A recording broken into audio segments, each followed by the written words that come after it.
There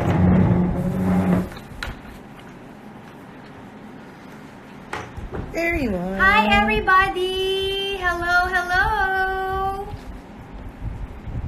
Hello Kumu friends!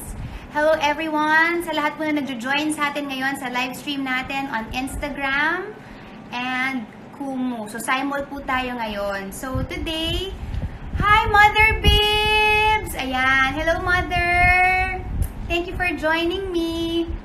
Hello din sa mga Kumu friends natin. Hello, hello. Ayan. So, today we're going to talk about why people refrain from, seeking help kahit na meron na silang problems, kung meron man silang depression or anxiety or meron silang mental illness. So, what's refraining them? What's hindering them? What's stopping them? So, yun po yung ating topic for today. So let's just do a quick recap. So last week we talked about no, not last week because I wasn't here last week. Yep, 2 weeks ago we talked about social support system. So the importance of it sa ating mental health. So ano nga po ba yung social support ulit? Ito yung emotional, spiritual, and physical comfort ay binibigay sa atin ng ating mga family, friends, and co-workers. And also, it comes in different forms. Meron tayong emotional support. So, ito yung pag sinasabihan tayo ng mga tao that they care for us. And then we also have the practical help. This is when people help us complete yung mga basic na mga tasks of everyday life. And also, there is the information sharing. This is parang the giving of factual information about a particular stressful event. Yan. And who are our support system? Of course, ating family, ang ating partners, ang ating friends, Adjust ko lang, pastors, church members, ayan, i-adjust lang po ito. And of course, ang mental health professionals. So they serve as our social support. Ayun, alam po natin, according to statistics, na depression is one of the world's most disabling diseases. But the good news is, 70% of people can improve with treatment. Yun naman ang pinakamaganda doon. Yet, individuals with mental illness don't get the care that they need. The question is why? What's preventing them from seeking medical help or treatment? So, siguro may stigma. Yes. Okay, that's part of it. There's stigma and there's discrimination. So people are afraid, people are ashamed to acknowledge and to tell people that they are going through something. So the number one is, actually the two most common reasons why people don't seek help are fear and shame. So marami pong natatakot at marami pong nahihiya. Because alam po ng mga tao yung stigma and yung discrimination na kaakibat with having a mental illness. And people don't want to be tagged as crazy or sasabihan ng baliw or maluwag ang tornilyo at kung ano-ano pa. Di ba marami tayong naririnig ng mga ganyan. So, takot yung mga tao na malabel sila because alam nila that these labels could impact negatively their education, their career, their relationships, and of course, their life goals. So, ang nangyayari ngayon, they desire to handle the problem on their own. So, ang iniisip nila is, because I don't wanna be discriminated, I don't wanna be labeled, so, ako na lang to, sasarilinin ko na lang to. So, yun yung two most common reasons why people don't ask for help is fear and shame. Number two, lack of insight. Ito po yung feeling ng mga tao na hindi ko naman kailangan ng treatment eh. Kaya ko naman to. Iniisip nila na, no, there's nothing wrong with me. Regardless of the evident na signs or clear signs of mental illness. Sabi ni Christian, tama siya. Wala kasing Filipino term for depression.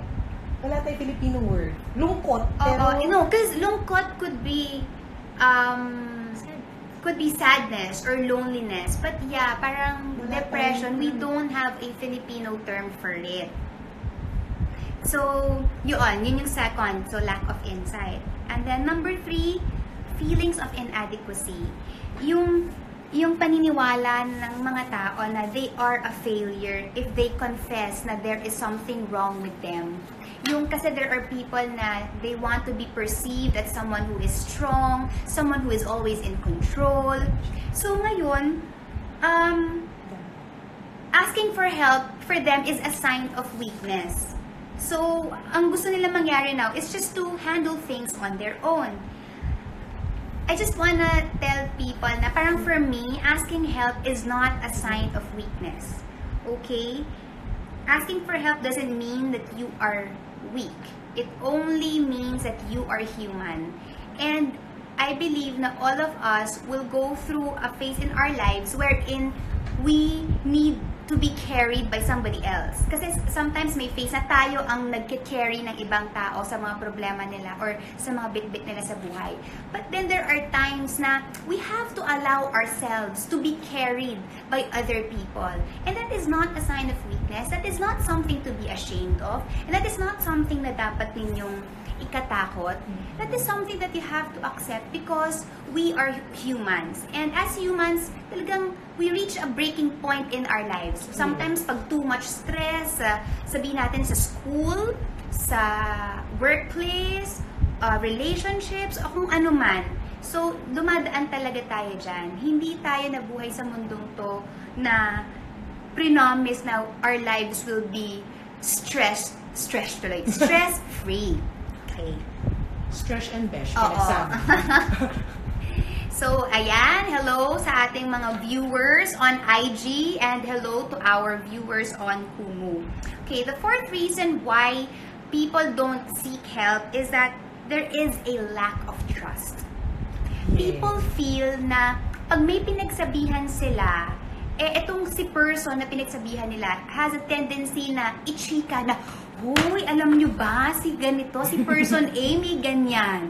Si person B, nag-experience ng ganito, meron pala siyang depression, may anxiety attack pala si ganyan. So, yung mga tao, takot sila na mag-seek ng help because of that reason, lack of trust.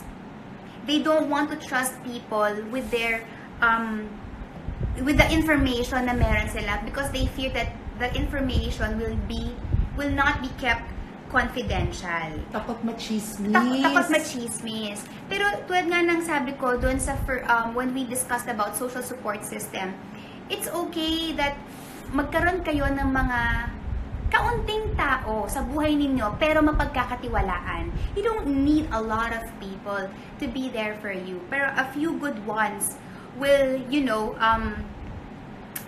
will do. Kumbaga, it's always about the quality of friends that you have and not the quantity. Kasi aanin mo naman yung marami kang friends and then hindi mo naman mapagkatiwalaan. Pagkasama mo, you feel alone.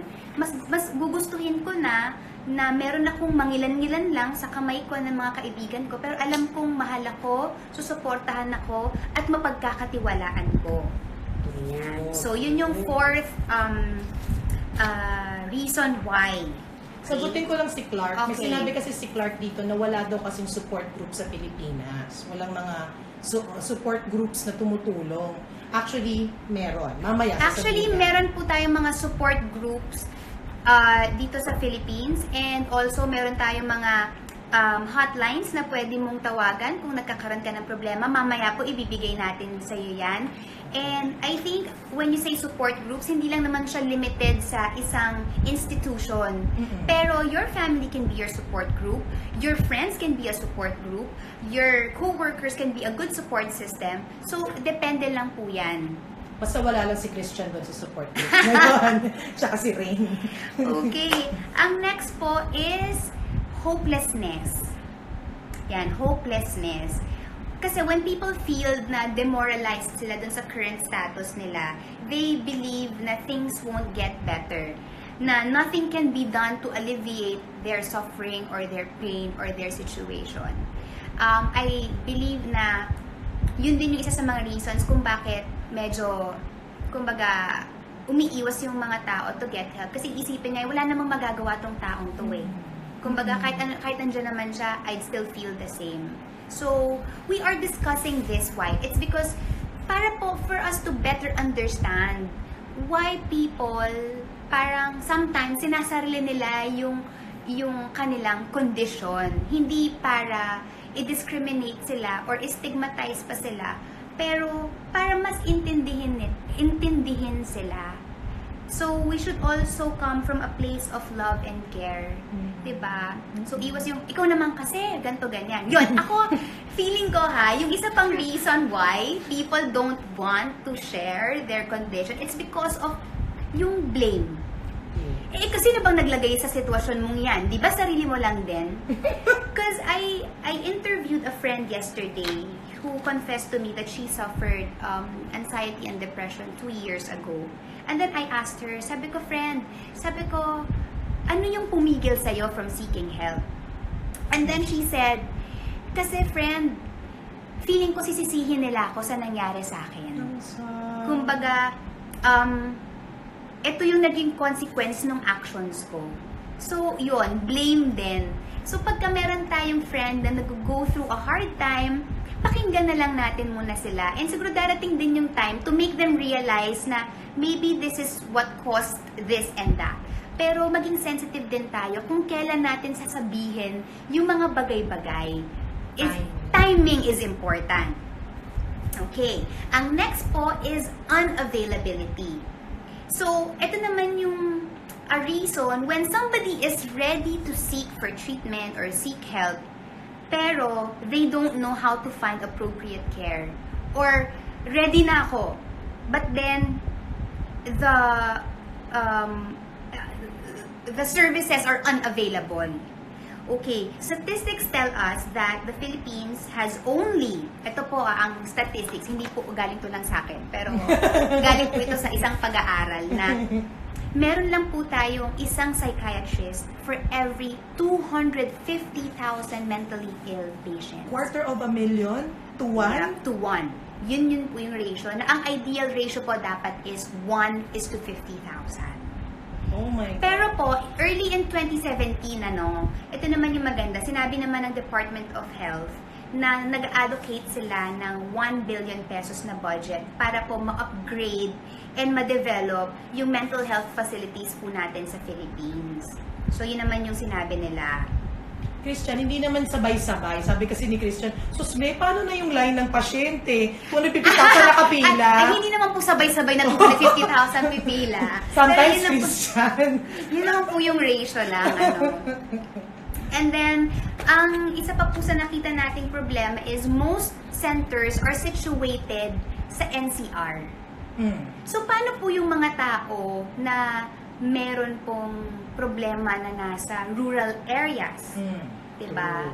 So, I think accessibility din, and yun nga, yung availability of services, ang isa sa mga nagiging hindrance or balakid sa pag-seek ng treatment ng tao na ready naman na mag-seek ng mental health treatment. But, eto na ang exciting! Yan na. Because, noong May of 2017, ang Senado po nag-pass po ng bill, ng Senate Bill 1354, or ito po yung Philippine Mental Health Act of 2017. Ayan. So, naaprubahan na po ito. Pumasa na to sa third reading. Yes. Correct me po if I'm wrong pero ito po yung according sa aking napag-alaman. And this will provide basic mental health services at community level, and psychiatric, psychosocial, and neurologic services in all regional, provincial, and tertiary hospitals. O, hindi ba? Yes. So, maganda yan. And I would just like to quote the sponsor and the principal author of the bill, si Senator Risa Hontiveros. She said, "Because of this measure, our people with mental health needs will no longer suffer silently in the dark. They will no longer endure an invisible illness and fight an invisible war." Ayun. So, magiging available na po para sa lahat ang treatment. Thank you very much, Senator Hontiveros, para po sa bill na ito. Okay. May nagtanong dito, Yo. kasi may friend daw na dumaan sa depression, pero dahil nag-drug siya. But I think drug abuse is, tama si Christian drug abuse is a product of mental health issues. Yes. Kumbaga, it's one of the factors affecting depression is, yun nga, substance abuse. Yes. Yun. Kasi parang siguro hindi niya na mag-get yung high na gusto niya. Kumbaga, yung pleasure center sa brain is hindi na re-reward. So, alam mo yun, may hinahanap na Pleasure siya. center ng brain. Pa-raise nga yan. Medyo mapindot ng madalas. Okay, and then may isa pa tayong reason, lack of financial means. Yun, mahal magpagamot. Mahal magpagamot. Yun ang laging iniisip ng mga tao na if I seek help, oo, sige, ready na ako. Pero, wala akong pera. Pero may good news po ulit ako sa inyo. Because nakapag-research po kami ng mga lugar kung saan pwede po kayong magpa-check up under 500 pesos. So if you guys are going through symptoms of depression, please, again, I will say na do not self-diagnose, have yourself checked. Meron po tayong mga centers kung saan pwede po kayo magpa-check up ng less than 500 pesos. Ito po ang mga lugar na yan. UPPGH Department of Psychiatry and Behavioral Medicine. Meron po tayong National Center for Mental Health sa Mandaluyong. QC General Hospital. UERM Department of Psychiatry. Amang Rodriguez Hospital. And Center for Family Ministries. So, pwede po kayo magpa-check up dyan ng less than 500 pesos. May good question dito. Covered daw ba ng most ng HMOs ang mental health? Hindi, Alam mo, parang hindi pa. Hindi pa.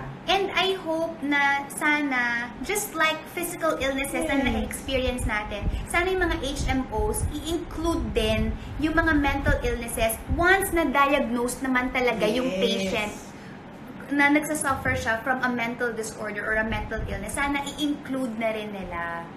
Yes. Diba? So, nananawagan po tayo sa mga HMOs dyan. Yes. Sana po i-include nyo na rin po sa inyong package ang mental illnesses. Ang derma hindi covered, Christian, ano ba? Derma talaga ipa-cover. Kasi if we take care of our physical health, bakit hindi na din natin binibigyan ng karampatang pansin or lunas kung ano mang meron tayo sa ating mental health, diba? True. There is no health without mental health. True. So, important din po yan.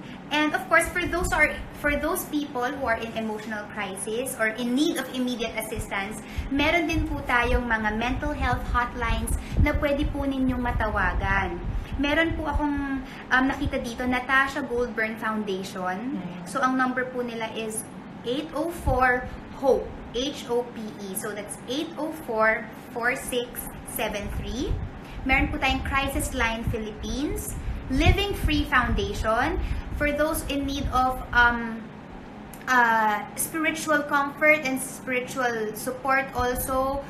Prayers. And, you can also call the 700 Club hotline. Yun. So, pwede rin po kayong tumawag dyan. And Lifeline Rescue.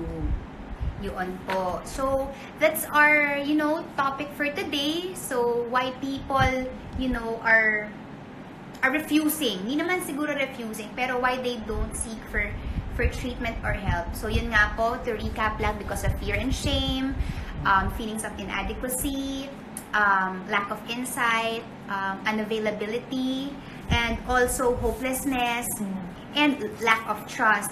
And isa pa, parang naisip ko yung ang feeling nila is the medications won't do them any good. Kumbaga, parang low perceived efficacy of medication. I just want to say na parang wala pong one size fits all when it comes to depression treatment. I mean, sometimes it will require, a different, parang mix of meds. And I think that's also the reason why people get parang frustrated because they don't get better right away. Kasi minsan, itong meds na to, hindi nag-work agad. And it's not like, other meds kasi na when you take it right away, magaling ka na, okay ka na. Hindi ganun eh. Parang, antidepressants really take time to ano ba yan? What do you call this naman? Kasi in your moment na naman ako. Take time to effect or to be effective. Yun po. Sometimes, it will take about 4 to 5 weeks before talaga na you start to feel better. Yun po.